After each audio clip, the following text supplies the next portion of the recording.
All right, y'all. We got another video for y'all today. It's gonna be kind of different. I ain't gonna be reacting to nothing like chaotic. It's gonna be more so about this lean is law stigma people are trying to portray and making it seem like, I guess, being very, very lean is healthy or whatnot. And then I have pictures and videos and photos of on YouTube and TikTok of me being shredded, I would say, but I was probably 8% body fat at 170, 175. Right now I actually lost some weight. I'm about to start bulking back up. I'm at 167 right now, and I'm trying to get to 190. So I mean, ain't nothing too crazy right now.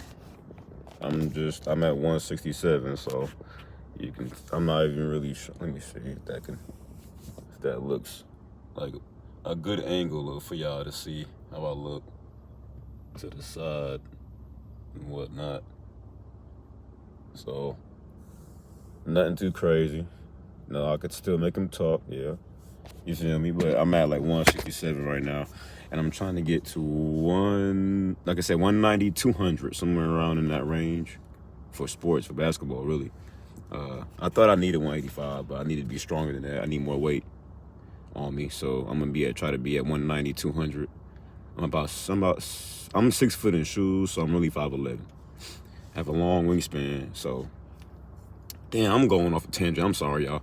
The main video is gonna be about this guy reacting to bodybuilders portraying lean as law, and that's the way to go. But really, the dark side of this shit is all the bad things you go through, and it's gonna explain that in this video here. So, other than that, boy, I'm tired as fuck. I'm not gonna lie. I need to take a nap after this video. But yeah, y'all, if y'all fuck with the video, man, before we get into it, go ahead and subscribe, like, share, comment down below. Let's get it. When you commit to a diet so hard and so long that the smell of dog food and dog makes you hungry, you know you're online with serious levels of commitment. Your body is sending you these messages to eat so that you survive.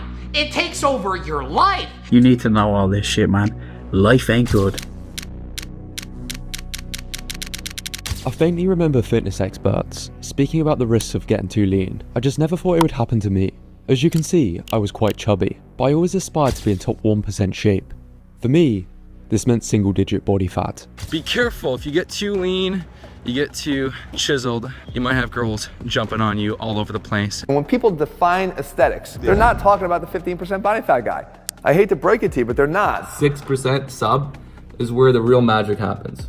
All of my childhood idols were incredibly lean. Today, staying shredded is often presented as the ultimate marker of peak athleticism and appeal. A recent trend on social media, known as lean is law, only amplifies this narrative. But with products to sell and followers to gain, fewer and fewer people are talking about the ugly side of staying extremely lean, something that's crushing many people's progress and mental health, with many teenagers resorting to assistance. But before we get into that, we need to look at the unfiltered realities, each one getting progressively worse. You think that people are all dieting in a healthy way? Life literally does just end up becoming you fighting against your bodies. This is one of the most brutal aspects of getting shredded. I don't ever want to experience that again, and I don't wish that for any of you guys. This is me closest to my leanest. While I might look the strongest I've ever been, this couldn't be further from the truth. In fact, I looked a lot skinnier in clothing, while my neck was considerably smaller, by at least a good few centimeters. Under some lighting, you'll look gaunt in the face, and a lot smaller and more 2D. Take Conor McGregor at featherweight, next to him more bulked up. My arms went from 17 inches all the way to 15.5 inches. If you don't think that's not gonna have an impact on the way the arms are hugging the sleeves, then I don't know what to tell you. I'm not gonna try to cut too much through this video, but I like what he said. I just recently started watching his videos. I forgot his name, but the swole dude with the black tank top on, he does a lot of calisthenics, but he works out. He does hybrid training. He does weights, calisthenics. He does it all, and I'm inspired by him. And he made sense because when I started losing weight, when I bulked up heavy, I felt like I got too heavy too fast. So I started losing the weight. I went on a fruit fast for a week. lost the weight, I lost the fat and the muscle. So now I'm trying to recuperate from that bullshit I did. And my sleeves was hugging. I needed a whole large. Sometimes I would like to have an extra large just so I can goddamn look regular when I was hitting 200. But mainly that shit was mainly fat. So I'm like, let me just do it the right way. Instead of just overbulking, doing it crazy. Just gain muscle and the right amount of carbs and protein and fat at once. And eventually I'll get there. I was trying to rush the process, and that shit fucked me up. I had jumper's knee in both my knees. For any hooper out there, y'all understand what that is. I had bad knees, and like both my knees was fucked up. I couldn't jump no more. That's when I had my grade 2 fractured ankle, my left ankle. I had a bad back that I was still recuperating from. I had a lot of lower body injuries, basically, when I was gaining that weight that fast. But my shit was hugging, you know. But it's levels to this shit, because I was trying to get too lean too fast, too big too fast. It's crazy how I have this tattoo, but yeah, I was trying to do shit too fast, right? When I have here, patience is key, right? I really had to live that. Like, I look really like, I feel like in my life, in my own experience, I feel like an idiot with having markings on my body. But yeah, I'm going the opposite way of what the fuck I believe in. What the fuck I'm supposed to believe in, which is patience is key. But I was being impatient, and I got what I got. I got what I deserved. Injuries and some more shit. You know, as I became more patient, of course I healed my body. I got better. I still got stronger. But now I'm trying to gain the mass that I've been wanted to gain, but do it the right way. Don't over dirty bulk and all that bullshit just to eat whatever you want to eat. It's levels to this shit. And what he's going to speak on next is just going to elaborate more on what I'm talking about. There's a trend on TikTok of sleeper builds, where the person looks like they've never touched a weight until they flex, largely the result of baggy clothing and a very low body fat percentage. This is even more pronounced in professional bodybuilders who get far closer to 5% body fat. The leanest get what's known as death face, where you can see their skull. If bodybuilders look like this, you can expect to look a lot smaller and feel weaker, something that was made a lot worse by something I haven't experienced too much since I was a teenager. Behind the aesthetic allure of having a fitness model physique, the reality is a world that I think is quite fucked up. The leaner you get, the more difficult it becomes to stay objective about how you look. For example, this photo I took while taking some progress updates. I'm sat down and still have a visible six-pack, but after seeing this, I could only focus on my waist, which is where I store most of my fat. The same after taking this video, a few weeks after gaining some weight. It's crazy to me now, but I was disappointed with how much lower body fat I had. In fact, dysmorphia, even after getting extremely lean, is a lot more common than I realized. When I was done with that movie, I don't ever want to be in that good a shape again. You've got things like water under your skin that you're worrying about, like making your six-pack into a four-pack, shit like that. Jeff Nippard illustrated this with a graph, showing how weight loss tends to improve body image up until you get too lean. Most often, once they get past the so-called beach lean stage and start pushing into shredded territory, a switch flips in their brain and they can no longer see their physique objectively. I have the best physique I've ever had right now, yet still when I look in the mirror, I get upset. Like the result of social comparisons, hormonal changes, and the moving goalpost effect, once you've lost all the fat you can, you shift your focus to new perceived flaws, often ones you can't change, making satisfaction feel perpetually out of reach. This is made worse by the fact you can expect to be physically weaker. It's guaranteed strength loss. It is regressive underload, if that makes any sense. And it's very difficult to know if you're being overly harsh in your head, partially because you'll be sleeping worse and a lot more lethargic and achy. This is a diagram showing each of the small injuries I've picked up over the last 3 years. Notice how most of them are while I'm at my leanest. Perhaps this is just a coincidence. I run a lot and train martial arts, which means impact injuries are expected, but I think it has more to do with the impact that getting quite lean can have on recovery. Guys, I'm not one to have difficulties falling asleep, but over the last few weeks, this has been the worst sleep of my entire life. When your body feels at risk of famine, it does everything in its power to increase the chances of you getting a good meal. Meanwhile, your energy availability is lower, and effort feels more painful. Every single rep felt like my soul was crushing. When doing Muay Thai while I'm my leanest, I feel like I've been castrated. There's a complete lack of aggression. What he just said, excuse me, what he just said was definitely a fact that you lose lack of aggression, the less weight you have on you. The more you're trying to stay lean and shredded, you lose lack of aggression. You're not really going to be adequate lifting heavy weight. You know, so it's a give and take. If you're going to be lean, you're going to be doing lean shit. If you're going to be in mass, bulking, strong, you're going to be doing strong shit. It is what it is.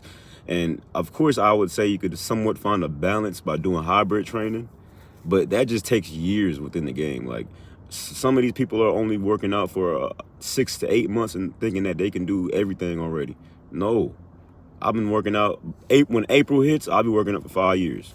That still ain't nothing compared to niggas that be working out 15 years, 20 years, 30 years. Niggas been working out 30. Come on now, I'm only 5 years in. But me being compared to a nigga that's only working out for 6 to 8 months is like, dog, you can't do everything right now. Relax, chill. Relax, bro. Take your time. Don't rush into an injury, dog. It's not that serious. All these niggas taking trend gear and some more shit at 19, 18, 17. Some of y'all probably not even done growing yet. I'm probably a late bloomer, but yeah, y'all taking trend and some other shit. It's crazy, bro. It's not that serious, dog.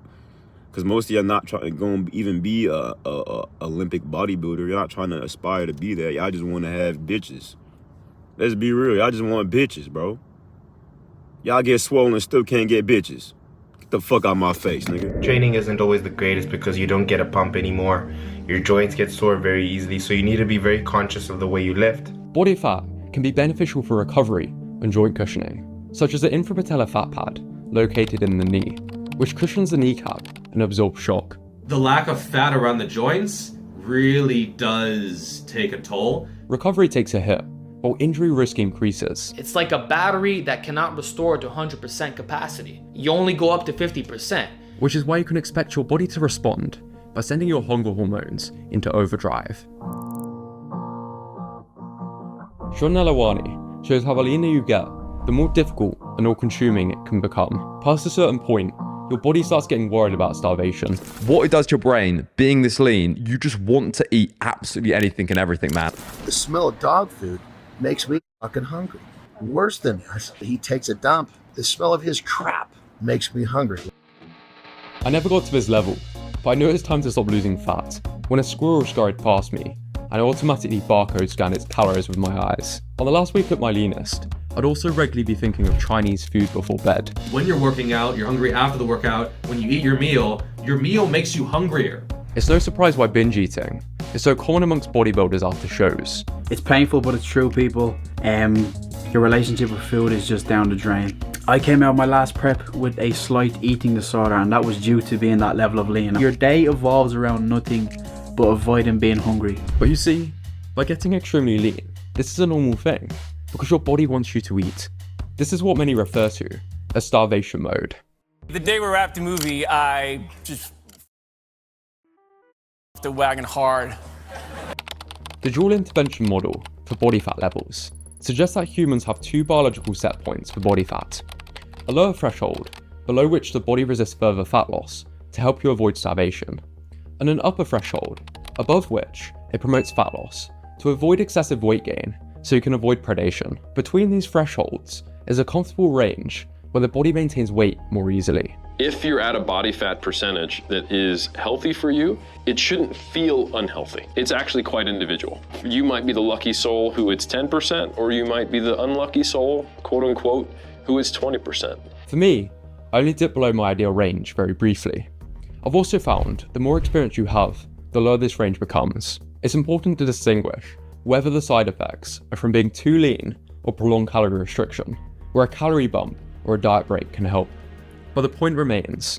In my right mind, I would say that most lifters should not get shredded.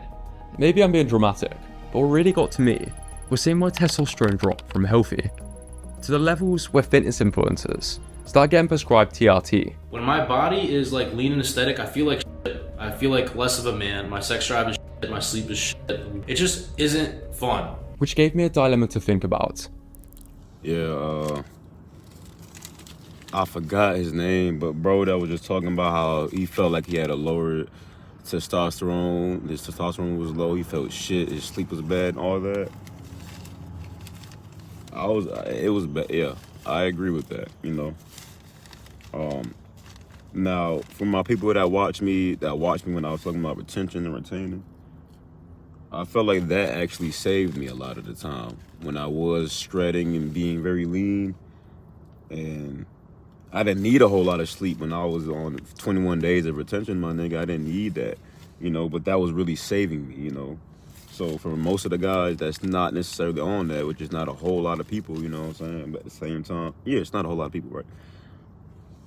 They got to get their rest, they got to get their food, they got to get all of that, you know what I'm saying? And if they're not, and they're trying to still be lean or whatnot, you expect to be fully healthy at all times, bro? Come on now.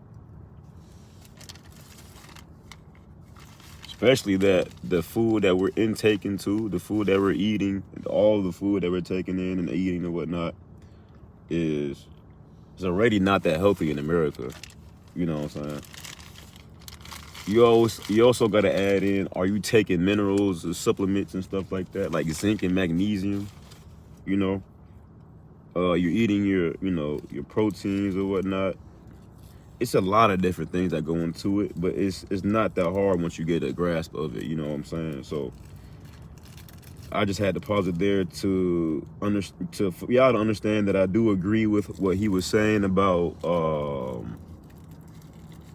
like his testosterone was just not that high when he was steadily trying to be lean, you know, depriving himself of food or whatnot. That is good at times. It's good. You can go through a fast and then get right back on trying to, you know, eat at your calories. Well, not get right back on. You would slowly, gradually get into it. But at your peak, at your climax, you're eating your highest amount of calories, or let me not say your highest amount. Well, the amount that is adequate for you. For me, it would be about 3,000, anywhere from 2,800 to 3,500 calories a day. With, you know, the muscle I've gained to still feel healthy, I would need about that amount of calories.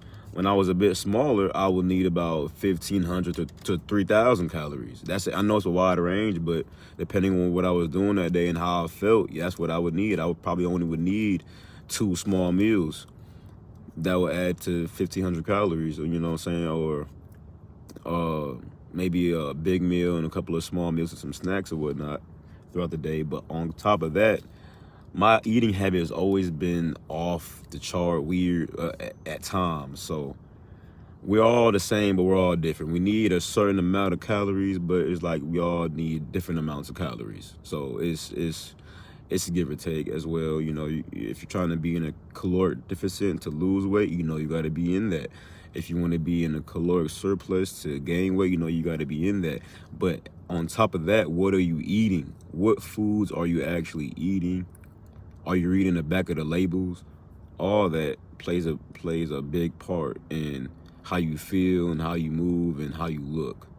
It's not just working out. It's food, sleep, your stress levels. You know, a lot of things play a part in this. So yeah, it's not just one thing.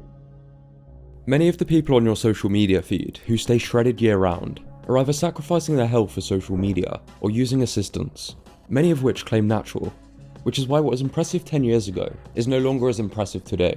I think it's suspect to care about what another man puts in his body, but what put me off is hearing about people who have regretted the decision. Always being lean, you know, for the Instagram or for YouTube, I just wasn't taking care of myself. I wasn't sleeping a lot. I wasn't trying to raise the levels naturally, but instead I hopped on a hormone replacement therapy in order to fix the problem, you know. But this ignores how goals and body dysmorphia works. If you're a driven person, you're just gonna keep moving the goalposts. It's a never-ending game of never being satisfied with who you are. And I fell into that trap, man, and I'm completely real about that. It's the biggest mistake I made in my life, you know? For me at least, the benefits of staying natural are greater, even if it means having less muscle and gaining a bit of fat every now and again.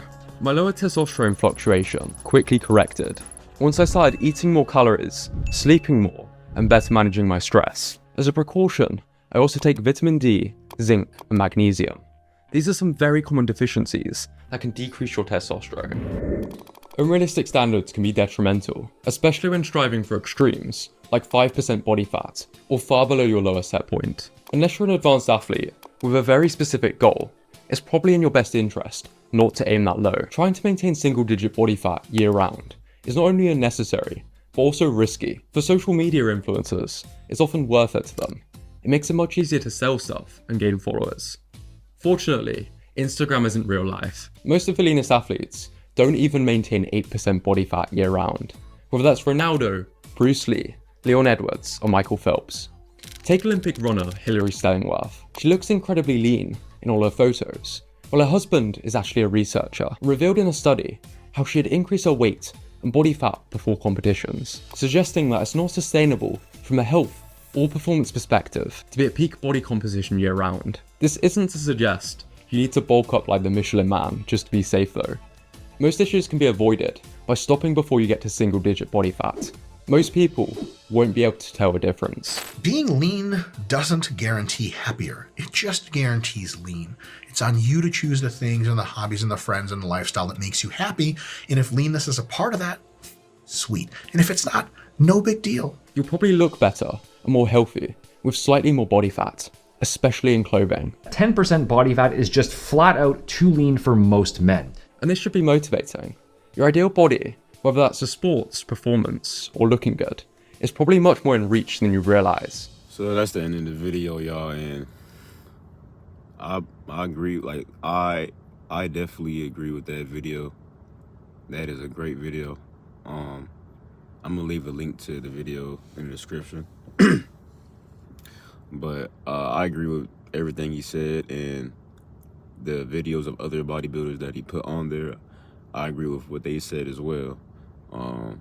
Just bulk the right way, that's what I would say. It's just really, people always would say there's no way to do something, just do it, whatever, or do it this way. I mean, you could do it however you want to do it, whatever makes you feel good, honestly, but if you want to, it's always a balance with things. So you want to feel good and look good, but if you're giving up, like, you got to keep it balanced. So if you're trying to look really good, my hands is assy as shit. But if you want to look good and feel good, you may have to give or take. You may have to give 60% to just feeling good and the 40% to looking good. Because if you're doing, let's say you're doing 60-40, but the 60% is you looking good, but the 40% is you just feeling good. I mean, after a while, you will add on long-term effects of you not feeling good, your body getting used to not feeling good. You may cause a dis-ease within your body, you know, but you was looking good the whole time, but deep down inside, you wasn't truly feeling good. And now it showed. So it's always give or take in life. You can't have everything in this kind of way. You have to give up something and sometimes to get something back. That's what I believe in, and you don't have to believe in that, I guess, but you walk your own road. We all have a road we walk on, and you choose what you desire to choose in. So that's the end of the video, y'all. If y'all fuck with it, man, go ahead and leave it a like. Subscribe to the channel for more. Comment down below. Share the video. Y'all boys be safe, man. I'm out.